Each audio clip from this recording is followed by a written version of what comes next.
Thank you, Presiding Officer. I welcome the publication of the Youth Arts Strategy, which has been highlighted as the Cabinet Secretary as the first ever publication of a strategy in Scotland.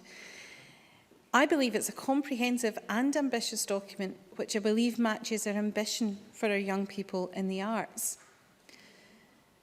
I'm sure that we all recognise that we already have a successful and thriving youth arts culture in Scotland, and perhaps the FESH movement is the best example of the work in Scotland already being done. But this strategy takes us far further. It recognises the social and economic and health benefits of the arts, which can be life-changing for our young people. If I may, Presiding Officer, I want to concentrate on Scotland's future. So you'll not be surprised if I turn to the how we'll get there section of the strategy. There are 7 principles in the strategy, and I may not be able to speak to all of them today, but I do think they set out very well how we take this forward. Principle number 1 says it places young people at the centre of the strategy, the aims and ambitions, and it also at the centre of the plans to deliver the strategy. And I have to say, we have already demonstrated this principle in the development of the strategy itself, and I commend the work that Creative Scotland did in engaging with stakeholders in working on the strategy, inviting young people from across Scotland to contribute and engage in the developing, and doing an animated presentation of their contributions, which can be seen on the Creative Scotland website. So I have every confidence that this principle will bear fruit and that our young people will continue to be at the heart of how we take these policy priorities forward. Principle number 2 is about the work within the context of Curriculum for Excellence and other policy frameworks to support young people. And I think this is absolutely key. Curriculum for Excellence will be transformational in how we're delivering our education to young people. And I believe that keeping this principle and what we're doing at the heart of Curriculum for Excellence will be a great asset to Scotland's future. I have to disagree with Patricia Ferguson because in this principle it is actually detailed that further and higher education have a similarly important role in deepening and extending the skills and thinking of our young people. And far from not including our colleges and higher education establishments in the strategy, I think that this demonstrates that they're absolutely key to it. Yes, certainly. Patricia Ferguson. I think the point I made was that they didn't rate much of a mention.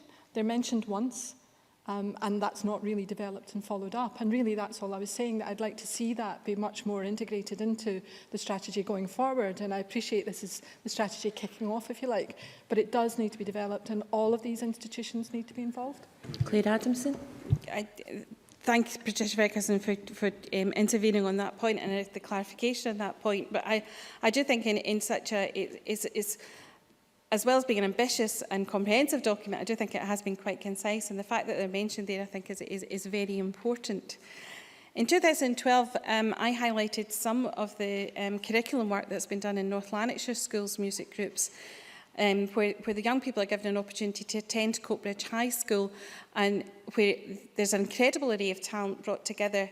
The wind ensemble, chorus, symphony orchestra, junior and senior string bands, the jazz orchestra, wind band, prep band, pipe band, and the traditional music group, all to come together in the one place on a Friday evening and participate in developing their musical talents. And they indeed get to showcase that at a performance at the end of the year.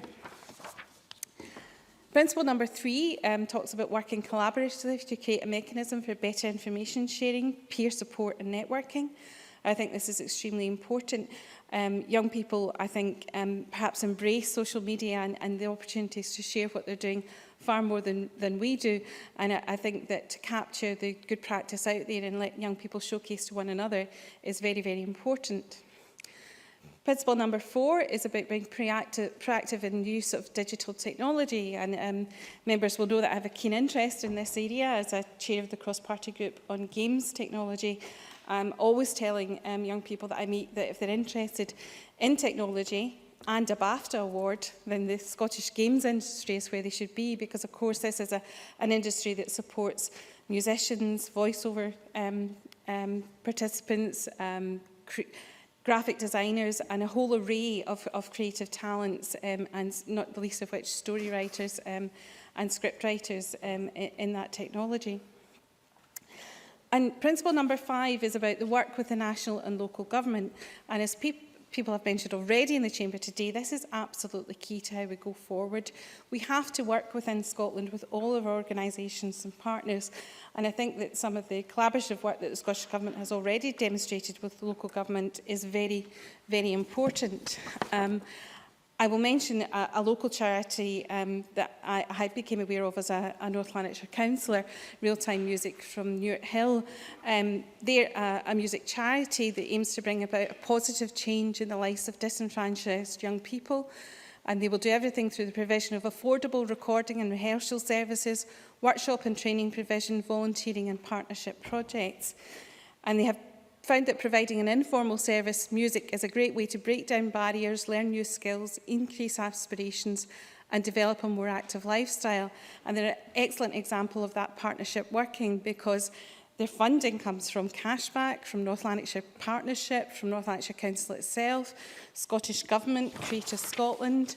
They work with Strathclyde Fire and Rescue, with YouthLink, with the mental health festivals and arts in the areas, and of course, they were very, very appreciative to get some additional funding for Creative Scotland for provision of instruments and recording music. I don't have time to touch on the other principles, but if I could just finish with a quote from the Chair of Systema Scotland at our Education and Culture Committee this week.